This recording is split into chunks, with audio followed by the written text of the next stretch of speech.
We have been told for centuries that the prehistoric world was a place of ruthless, cold cruelty. But beneath the frozen soil lies a warmer truth that has been hidden for thousands of years. In this vast kingdom of ice, survival was not just about muscle, but about the human heart. Koda walks through the deep snow, his breath forming thick clouds in the freezing winter air. He is not hunting for prey today, but carrying a living burden that defines his humanity. Snowflakes fall gently on the matted silver hair of an elder. He supports the weight of the old man, matching his slow, painful pace with deep patience. This act of kindness defies the brutal laws of nature, where the weak are usually left behind. Naya waits at the cave entrance, her eyes filled with concern as she watches them approach. She prepares the fire not just for warmth, but for the comfort of their fragile kin.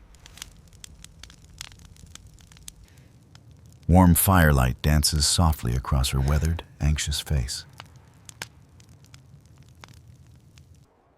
She knows that the cold is a predator that strikes the old faster than the young. She has arranged the furs to create a thermal barrier against the frozen stone of the cave floor. Koda gently lowers the elder onto the soft bedding, his movements surprisingly tender for such strong hands. This is not the behavior of a savage beast, but of a man with a deep soul.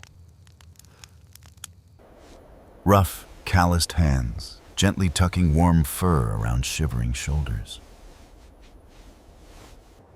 Many assume that in the Ice Age, those who could not work were cast out to die. But the fossil record tells us a different story, one of long-term care and enduring love.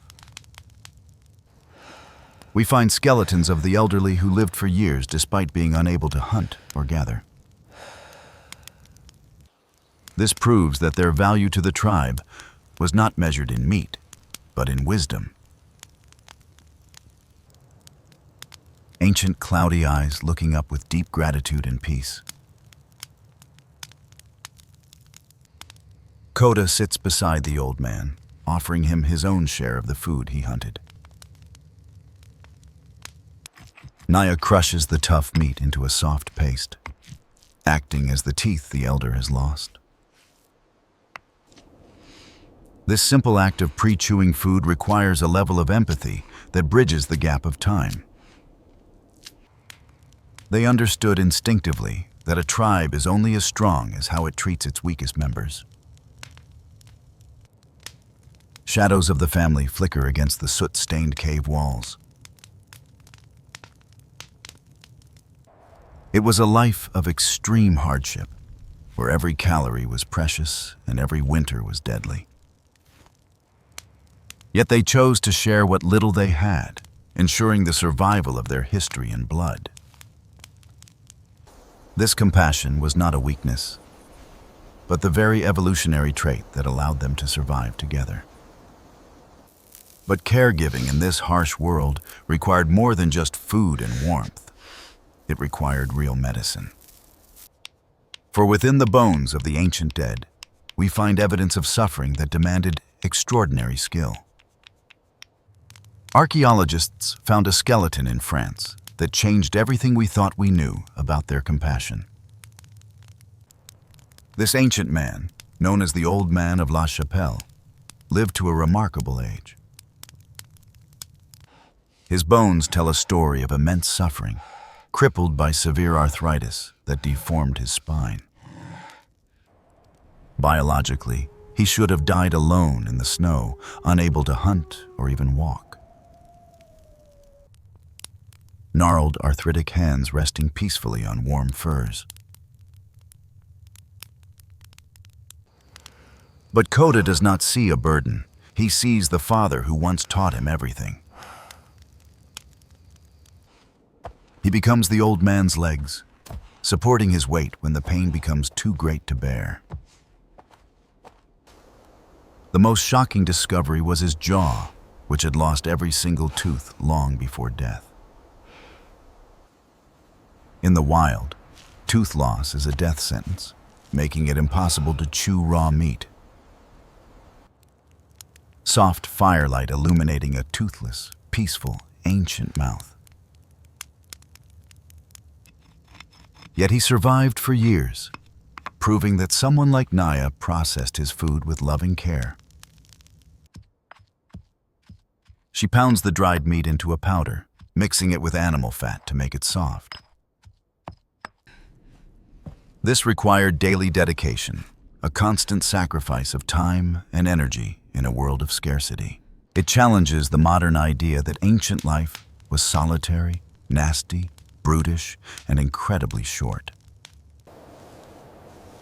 Koda's strong hand holding a fragile, shaking hand. Scientists call this altruism, but Koda simply knows it as the deep duty of a son. The elder sits by the fire, no longer a hunter, but now the keeper of memories. His value lies in his mind, remembering the migration paths and the signs of the seasons. He tells stories of the great hunts of the past, teaching Koda where to find game.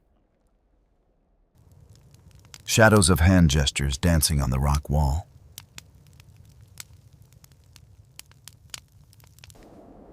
This transfer of knowledge was their library, the only way to pass survival skills forward. Without the elderly, the tribe would lose its history, repeating the same dangerous mistakes every generation. So they protected him like a treasure, shielding his frail body from the biting winter wind.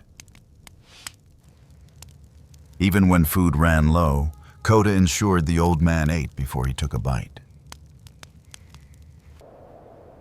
Eyes closing slowly in trust and absolute safety. The fossil shows his bones healed and rehealed, proof of a life prolonged by community care. It is a humbling realization that our ancestors were perhaps more connected than we are today. They did not need laws or hospitals to tell them to care for their aging parents. It was an instinct written into their DNA, a bond that transcended the struggle for survival. A silhouette of the family huddled together for warmth. But while love provided the will to live, their fragile bodies often needed more than just food. Pain was a constant companion in the Ice Age, and comfort required a different kind of magic. Naya looks out at the green tundra, knowing the earth hides secrets that can silence suffering. Long before modern pharmacies existed, Naya understood the powerful chemical secrets hidden within the earth. She sees the tundra not as a frozen wasteland, but as a vast, living library of medicine. While Koda hunts for meat, she scans the ground with the sharp, learned eyes of a master botanist. She searches for yarrow and chamomile, ancient plants we still use today to fight inflammation and infection. Scientific analysis of Neanderthal teeth proves they consumed these bitter plants specifically for their healing properties. Sunlight filters softly through translucent green herbal leaves. Naya finds a patch of poplar trees, stripping the bark that contains the chemical precursor to aspirin. She does not eat it for hunger, for it tastes foul, but chews it to silence pain. This was not random grazing. It was a calculated dose of salicylic acid to treat her patient. She brings the bark back to the cave, where the elder groans from the ache in his joints. Rough hands gently crushing green herbs into a paste.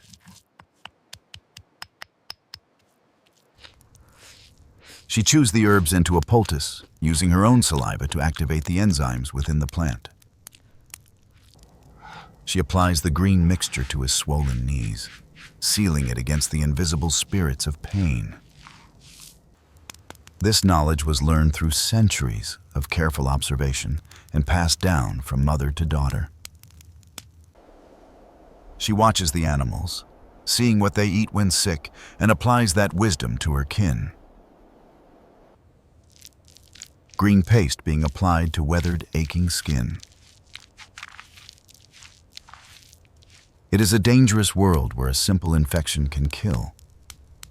But Naya's knowledge stands as a shield. But the most remarkable medicine she offers isn't herbal. It is something that leaves no trace. She sits beside the suffering man, stroking his hair, lowering his heart rate with her calm presence. Modern studies confirm that emotional comfort actually speeds up physical recovery, a truth Naya knows by heart.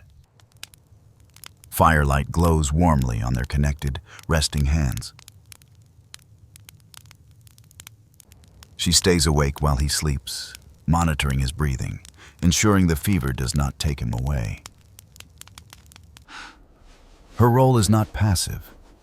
She is fighting a battle against death using the weapons of nature. Without her expertise, the infections of the Ice Age would have ended their lineage long ago. They were not just survivors of the cold. They were the pioneers of medical care and compassion. Naya looking up with a tired but determined expression.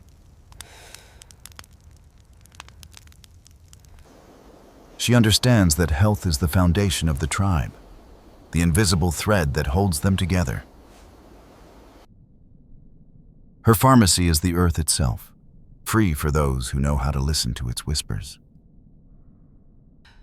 But while herbs can soothe a fever, they cannot fix the catastrophic damage of a shattered bone.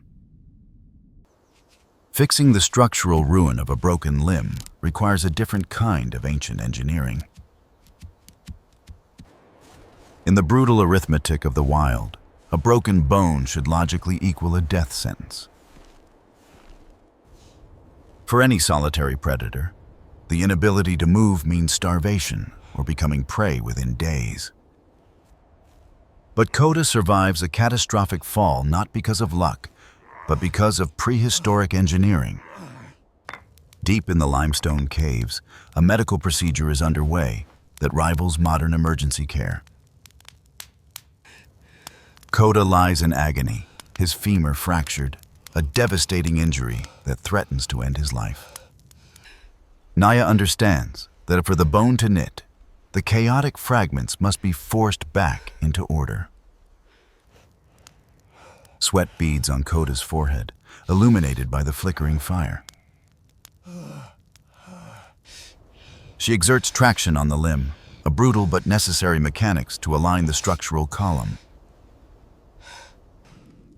The pain is immense, but Koda does not pull away, trusting her hands with his future. But setting the bone is only the first step. Keeping it stable requires advanced technical thought.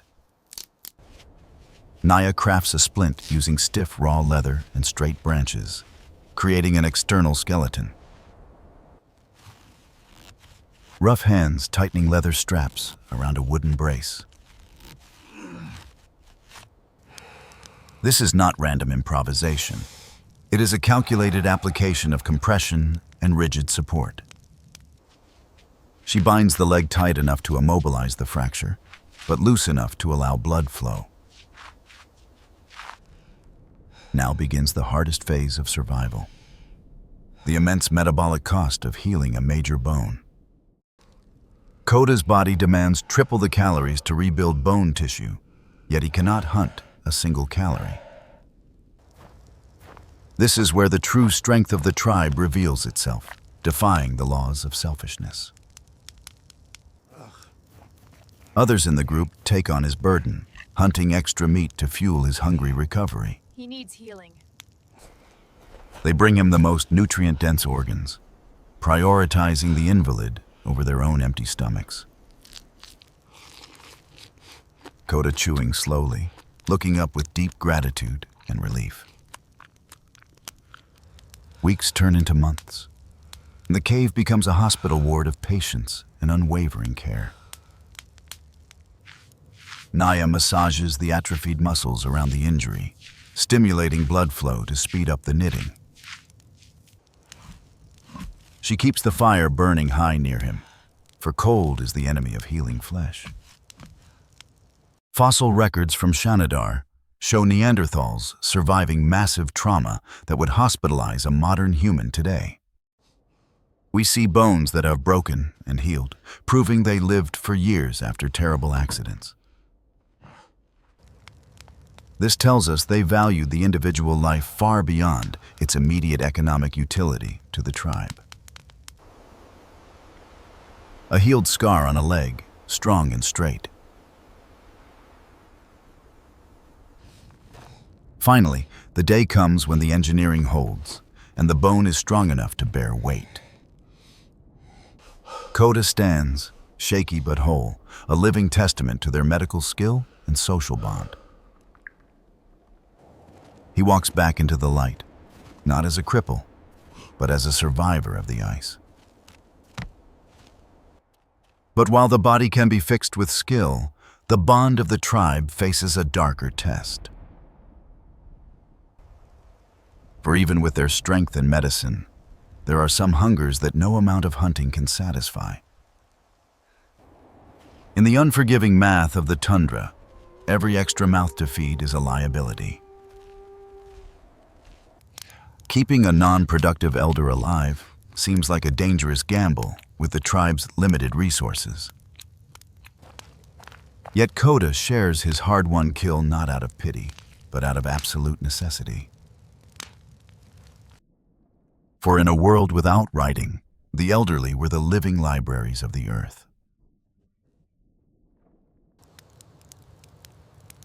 Firelight reflecting in the wise, cloudy eyes of the elder. The old man remembers the signs of the great drought that happened before Koda was born. He knows which hidden roots are safe to eat when the mammoth herds fail to return. This wisdom is more valuable than fresh meat, for it safeguards the tribe against extinction.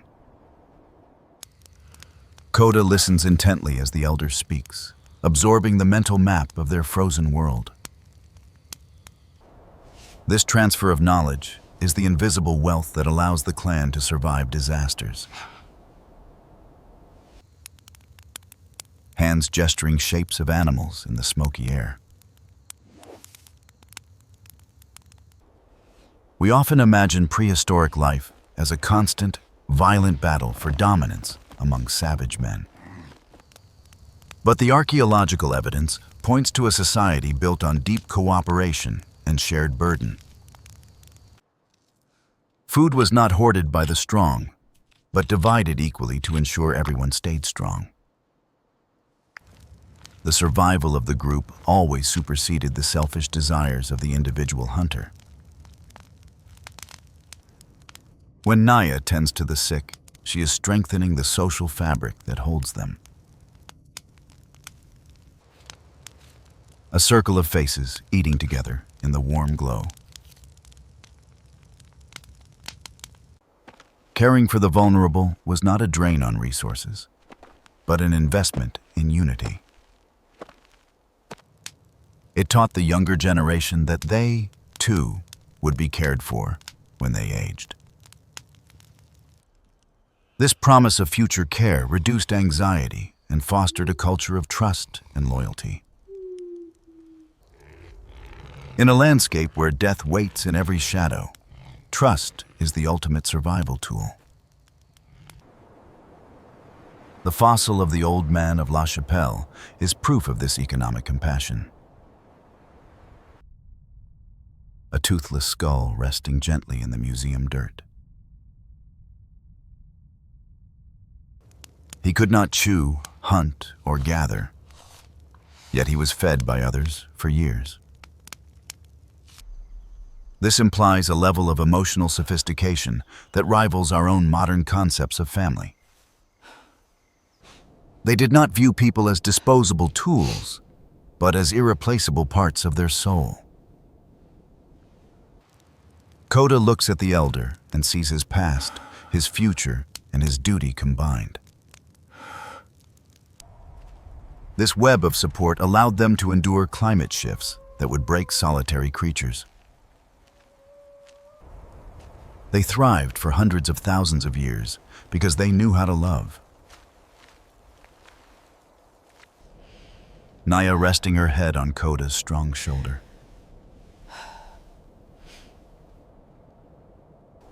But all stories, no matter how full of love and wisdom, eventually come to an end.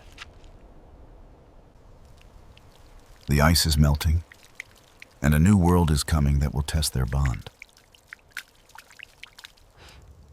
As the fire dims, Koda wonders if their way of life can survive the coming change. The fires of the Ice Age have long since burned down to cold ash. But the warmth of their compassion did not vanish with the melting glaciers. It survived, carried forward in the blood of those they managed to save. When we care for our aging parents, we are repeating their ancient ritual.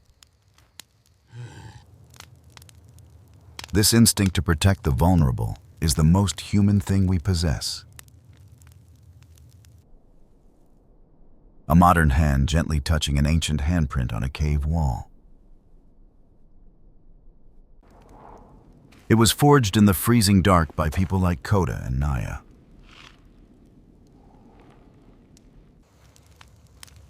They proved that true survival is not about being the strongest, but the kindest. Even as their world faded, they never abandoned the ones they loved. We often look for their legacy in chipped stone tools or broken spears. But their true monument is built into the very architecture of our hearts. Naya blowing red ochre dust over Koda's weathered hand. Every time we comfort a sick child, we echo Naya's gentle, healing touch. Every time we support a frail elder, we walk in Koda's steady footsteps. They are not just distant chapters in a history book, but our family. The old man of La Chapelle was not a specimen, but a beloved grandfather. He was loved, he was fed, and he was deeply mourned when he passed. A single purple wildflower growing stubbornly in the white snow. We are the children of the ice, and we carry their resilience within us. Modern science confirms that their DNA still flows in our veins today. It influences our immune systems, helping us fight the diseases of a new world. But more importantly, their spirit of care flows through our daily lives. As we look back across the abyss of time, we see our own reflection. Koda and Naya fading slowly into the mist, holding hands. We see that love is the only fire that never truly burns out. They taught us that to be human is to care for one another.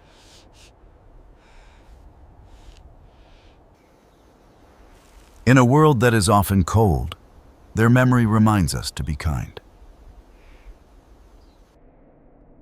And as long as we care, Koda and Naya will never truly die. Their story in the ice is finished, but the legacy of their love endures.